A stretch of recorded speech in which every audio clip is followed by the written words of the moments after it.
ભરૂચ જિલ્લાની અંકલેશ્વર નગરપાલિકાના કુલ 9 વોર્ડની 36 બેઠકો પર યોજાયેલી ચૂંટણીમાં ભારતીય જનતા પાર્ટીએ 25 બેઠકો પર ભવ્ય વિજય મેળવીને સત્તાનું સુકાન પોતાના હાથમાં જાળવી રાખ્યું છે, જ્યારે કોંગ્રેસના ફાળે 11 બેઠકો આવી છે. બહુમતી સાથે સત્તામાં આવેલી ભાજપે હવે પાલિકાના શાસનની ધુરા અનુભવી અને યુવા ચહેરાઓના હાથમાં સોંપી છે. ગુજરાત પ્રદેશ ભારતીય જનતા પાર્ટી દ્વારા ભરૂચ જિલ્લા સંગઠન, સાંસદ સભ્ય, ધારાસભ્યો સાથે પરામર્શ કરી પાલિકા પ્રમુખ, ઉપપ્રમુખ તથા કારોબારી સમિતિના ચેરમેનની વરણી કરવામાં આવી હતી, જેમાં અંકલેશ્વર નગરપાલિકાના નવા પ્રમુખ તરીકે જિગ્નેશ અંદાડિયાની વરણી કરવામાં આવી છે. તેઓ પાર્ટીના ખૂબ જ જૂના નેતા છે અને નગરપાલિકાના વહીવટનો બહોળો અનુભવ ધરાવે છે. પાલિકાની તિજોરીની ચાવી એટલે કે સ્ટેન્ડિંગ કમિટીના ચેરમેન તરીકે રાહુલ વામજાની પસંદગી કરાઈ છે. તેઓ ભાજપના યુવા અને ખંતીલા કાર્યકર્તા છે. તેઓ પ્રથમ વખત જ પાલિકાની ચૂંટણી લડ્યા હતા અને મતદારોએ તેઓને જંગી મતોથી વિજેતા બનાવ્યા છે. જ્યારે અંકલેશ્વર નગરપાલિકાના ઉપપ્રમુખ તરીકે વિરલબેન મકવાણાના નામ પર મહોર મારવામાં આવી છે.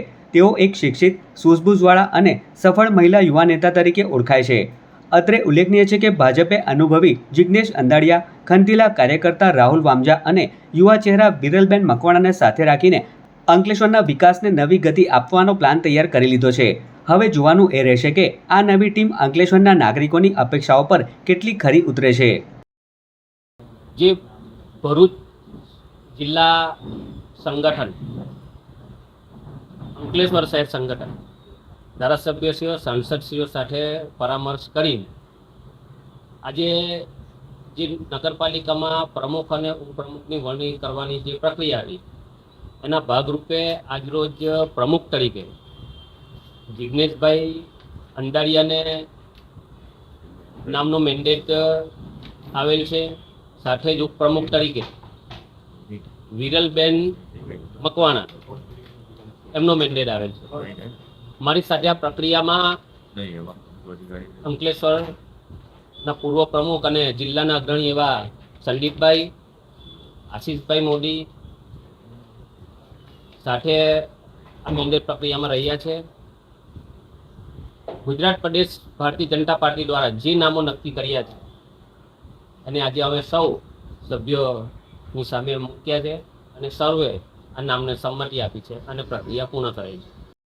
આજ રોજ અંકલેશ્વર નગરપાલિકાના પ્રમુખ પદે મારી જે વરણી કરવામાં આવી છે તે બદલ પ્રદેશ મોવડી મંડળ પ્રદેશ અધ્યક્ષશ્રી તેમજ અંકલેશ્વર આસોદ મત વિસ્તારના ધારાસભ્ય તેમજ ગુજરાત રાજ્ય સરકારના મંત્રી શ્રી સુશીભાઈ પટેલ સાહેબ તેમજ જિલ્લા મોવડી મંડળ જિલ્લા પ્રમુખ શ્રી પ્રકાશભાઈ મોદી તેમજ અંકલેશ્વર નગરના પ્રમુખ શ્રી ધર્મેન્દ્રભાઈ પુષ્કરના તેમજ મોવડી મંડળ તેમજ નગરના અમારા નગરપાલિકાના સભ્ય અને અંકલેશ્વરની જનતાનો હું ખૂબ ખૂબ આભાર વ્યક્ત કરું છું.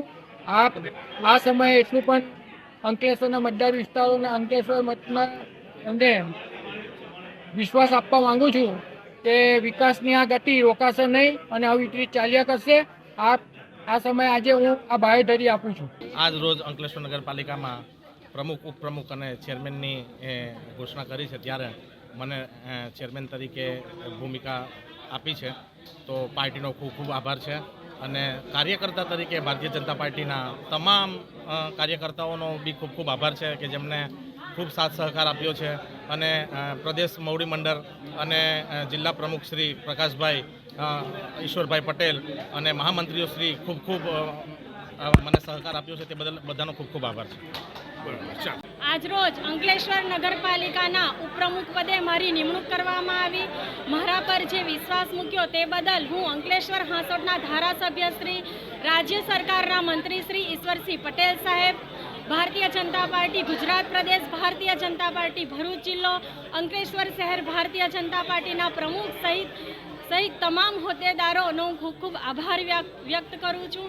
અને સાથે સાથે આપ સૌએ મને જે આ જવાબદારી સોંપી છે એને હું નિષ્ઠાપૂર્વક નિભાવવાની કોશિશ કરીશ. અને એના સાથે આપણા દેશના આદરણીય વડાપ્રધાન શ્રી નરેન્દ્રભાઈ મોદીના વિકસિત ભારતના સ્વપ્નને સંપૂર્ણ કરવા માટે હંમેશા કટિબદ્ધ રહીશ. અસ્તુ. ભારત માતા કી જય. જય જય ગરવી ગુજરાત. પાર્ટી તરફથી, પક્ષના મોવડી મંડળ તરફથી જે કંઈ હોદ્દેદારોને પદ આપવામાં આવેલું છે, તો આ પદ એની ગરિમા જાળવવાની છે અને જે તે વિસ્તારમાં લોકોના જે કામો છે એટલે પ્રજાલક્ષી કામ કરવાનું છે. પ્રજાલક્ષી અભિગમ સાથે અમારા પાર્ટીના જે હોદ્દેદારો છે નવા વરાયેલા એ કામ કરશે અને એનો અમે પ્રજાને એક વિશ્વાસ આપીએ છીએ કે આ પાર્ટી એટલે ભારતીય જનતા પાર્ટી વિશ્વની સૌથી મોટી